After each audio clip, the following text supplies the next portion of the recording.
The top story right now is new evidence in the continuing domestic terror that this nation faces. Right-wing political violence. Authorities releasing new footage from that attack on the spouse of former Speaker Pelosi, Paul Pelosi. The violent and disturbing footage shows the attacker's approach on the Pelosi's home and the horrific attack. I think we can look at this in full. This was 11 days before the midterm election. This is the political violence that many Republican officials failed to condemn or even minimize. Here's what police found when they confronted the intruder. Yeah, Lily said that. Hi, how you doing? How are you? What's going on, man? Everything's good. Hi. Drop the hammer. Nope. Hey. What is going on right I'm now? not getting an answer on call. Bro!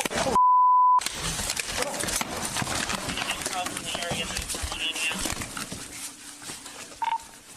That is exactly how it went down, and you can see the difficult decisions police have to make in a situation like that as they appraise the threat, see the attack, and move. The suspect smashed the door as well, trying to get in. You can see that on this somewhat grainy security footage, but it shows how this began.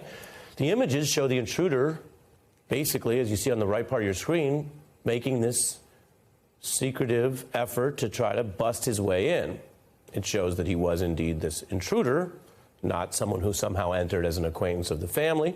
Authorities have also released a 911 call where Mr. Pelosi seems to be making an effort to request police help, but in a kind of code. Is the Capitol Police around? 220. No, this They is San usually Francisco. protect my wife. They're usually here at the house protecting my wife. No, this is San Francisco Police. Friday, October. I understand. 8. He thinks everything's good. I've got a problem, but he thinks everything's good. 0 Okay. 20, Call us back if you change your mind. 8 No. This gentleman just came into the house, and he wants to wait here for my wife to come home. 0 2 And so, 4 and 48. anyway, he told me to put the phone down. Do you know who the person is? No, I don't know who he is. He has this. He's telling me not to do anything. Now, government officials have long faced a range of threats, but this attacker was specifically echoing the MAGA chants from the infamous insurrection, quote, "Where's Nancy?" And this attacker acted within a wider right-wing effort to habitually deploy political violence. The FBI recently warning that right-wing terror is now the greatest domestic threat in the United States. This case an example of that. And that set of remarks was by an FBI director that we can note was appointed by former President Trump. And more leaders in the MAGA movement and the Republican Party are deploying the threat of that violence or the violence itself in an increasingly organized plot to pressure and corrupt the rule of law.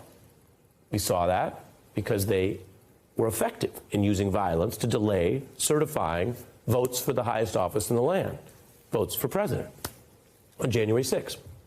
We see it in Donald Trump publicly supporting efforts to intimidate prosecutors of the FBI from enforcing the law. Donald Trump is right now the top declared Republican candidate for president. And he's running on those authoritarian appeals and vows to pardon the very insurrectionists who attacked the police that day, who sought to assassinate leaders in both parties, including Vice President Pence, and who pushed the targeting of Nancy Pelosi that hit home in this fateful night that we're still learning about and seeing the level of the brutality, the level of the risk, how close a call it was, and how it could have been much worse. By much worse, I mean an assassination, a murder of Mr. Pelosi or the Speaker had things gone even slightly differently. I want to bring in our experts. Attorney Maya Wiley is CEO of the Leadership Conference on Civil and Human Rights, and Josh Marshall, a founder of Talking Points Memo. Josh, understanding what happened, how bad it was, and the truth of it, I think is vital, because a big part of the effort is not only to push this stuff, but then to try to downplay it, lie about it, minimize it on the back end. What did we learn today from your view as a journalist who I know doesn't mince words? Well, I think we saw confirmation that it went down about like we thought it went down. A guy broke into his house, wanted to find Nancy Pelosi there, found Paul Pelosi, wasn't quite sure what to do, and eventually hit him over the head with a hammer. And I think, Pelosi is just off the camera when the hammer strikes him, but I think there's certain things you can only quite appreciate when you see the video. This wasn't like a tap, right? This was like the full force that guy had bringing it down on Paul Pelosi's head, and people over 80 are a bit fragile, right? I mean, I'm sort of surprised that his outcome was as good as it was. I mean, the thing that I keep coming back to about that incident is that the day of, not just sort of crazy people on Twitter, but a lot of mainstream Republican politicians were either making fun of it, questioning exactly what happened. We know what happened with Elon Musk, kind of one of his first star turns in his leadership at Twitter. As you say, that is a component of the campaign of incitement. Making fun of it when it happens, not taking it seriously. There was no pulling back that we might have seen in an earlier era when politicians might say, all right, heated campaign, but things got a little out of hand. Let's lower the temperature. We really saw none of that from Republicans. They literally made fun of it after it happened.